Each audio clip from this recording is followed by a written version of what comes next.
Turkish Airlines presents Business Africa.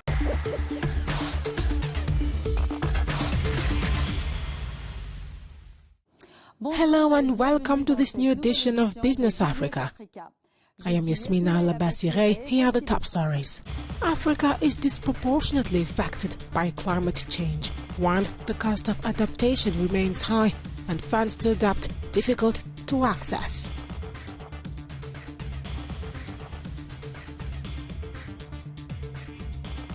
To promote electric mobility, Rwanda's government has announced a ban on gas-powered motorcycle taxis in Kigali from 2025.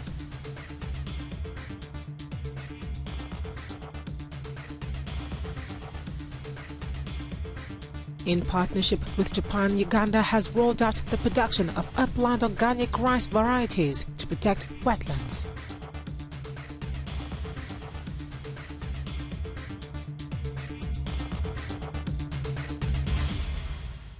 Although Africa contributes just 4% of global greenhouse gas emissions, the continent is heating up at a faster rate than the global average.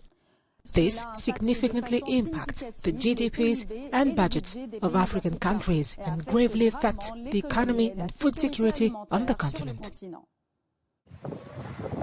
The phenomena and weather conditions associated with climate change are creating disproportionate burdens and risks for Africa.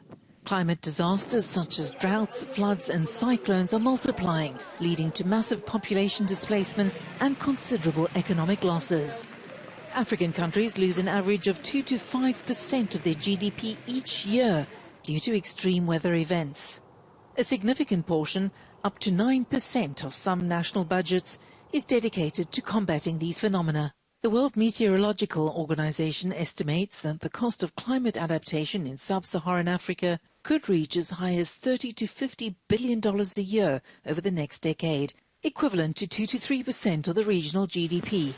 At COP29, where financing is at the heart of negotiations, African nations say they shouldn't have to get further into debt to finance adaptation to climate change.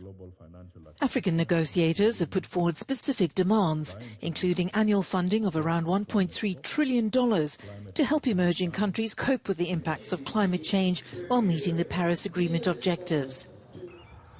This money should help the least developed nations transition to green energies, enable them to anticipate and repair damage caused by natural disasters, and to organize climate migration. We are joined by Thierry Tene, the founder of Doing Good in Africa and director of the sustainable development consultancy Afrique RSE. Thank you for accepting our invitation, sir. To start, I'd like to ask you what financing mechanisms could help African countries adapt to climate change and reduce its economic impact.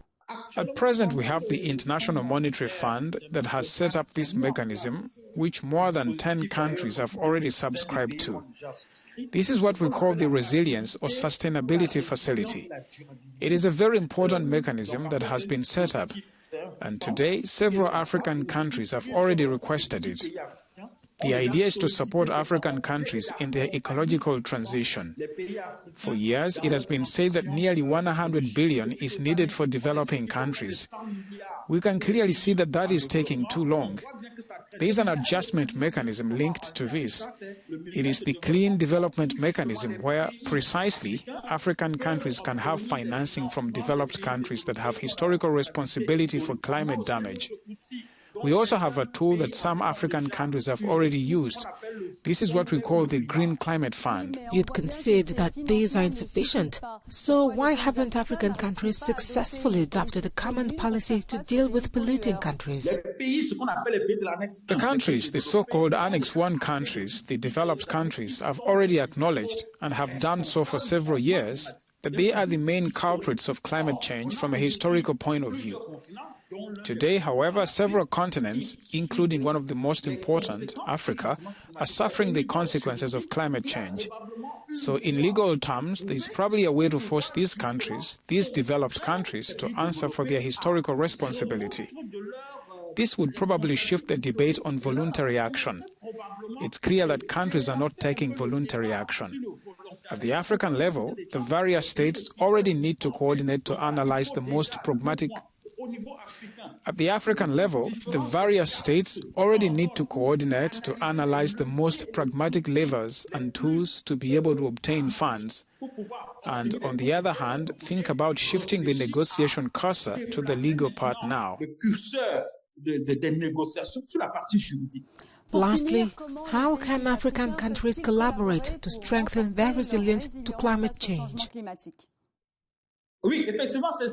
Yes, indeed. That's the point that was raised. A country like Morocco is very committed to solar, to wind, a major circular economy strategy, and Ivory Coast has identified a portfolio of over 315 green projects. And Benin's Minister of Economy and Finance is very well equipped, having succeeded in raising nearly $500 million. This is the world's leading country in terms of funds linked to actions to achieve sustainable development goals. These countries are a little more advanced today. I'm talking about Benin, I'm talking about Morocco, I'm talking about Ivory Coast, and we're also talking about Togo, which is in the process of building its platform. So we need to get other countries on board in a movement that's a little more African in scope. And that's what's lacking compared to, say, the European Union, which is structured as a bloc. That structuring is what's lacking with African countries, including the sharing of good ideas and best practices to create a dynamic. For example, when it comes to renewable energies, it might be interesting to have more of an African movement and say, okay, we need to support the deployment of renewable energies on an African scale. The synergy could be very interesting if given a chance. Thierry Tene, thank you for your insight. Thank you very much. Rwandan authorities have announced that petrol-driven motorbike taxis will no longer be registered in the capital Kigali from 2025. The move, which encourages the use of electric motorcycles, is supported by tax incentives and investments in green infrastructure. In January 2025, Kigali would transform its public transportation system by banning the registration of petrol-powered motorcycles for transport. Only electric motorcycles will be allowed as part of Rwanda's electric mobility strategy. However, this transition will present significant financial challenges for the owners and operators of petrol motorcycles. I'm really worried, to be honest. This motorbike means everything to me. It's how I feed my family, how I pay my bills. I bought it with a loan, and now, with this ban coming in, I'm supposed to sell it. Who's going to buy my petrol motorbike? Currently, around 20% of trips in Kigali are made using petrol-powered motorcycle taxis, which contribute significantly to air pollution. The country's climate and nature financing strategy, launched in October 2023, aims to reduce emissions by 38% by 2030. It also proposes measures to attract green investment, including tax incentives to encourage private sector participation in climate-friendly initiatives. The initial cost is high, but you have to look at the big picture.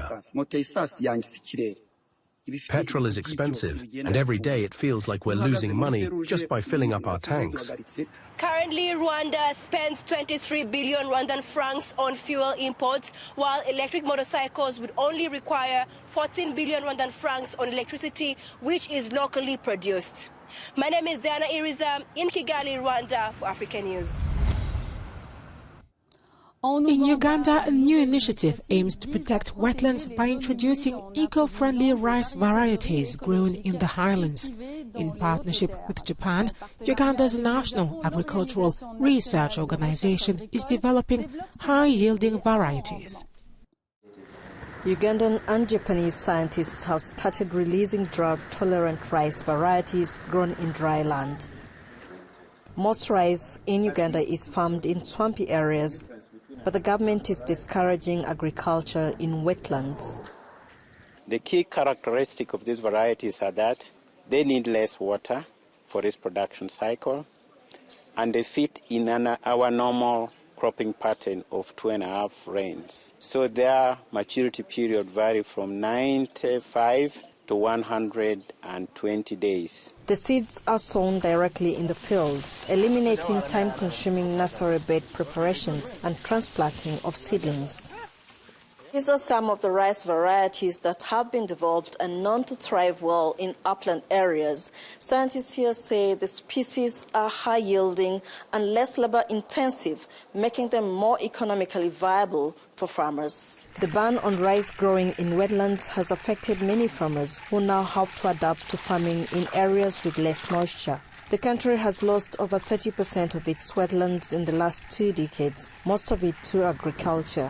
The Ministry of Agriculture says innovations like this can lift farmers out of poverty and save the environment.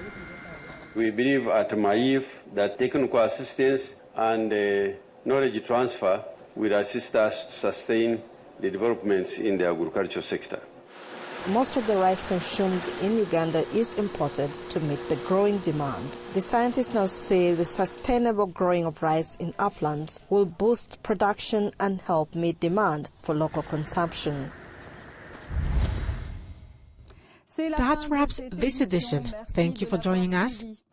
Stay tuned to Africanews.com and visit all our platforms.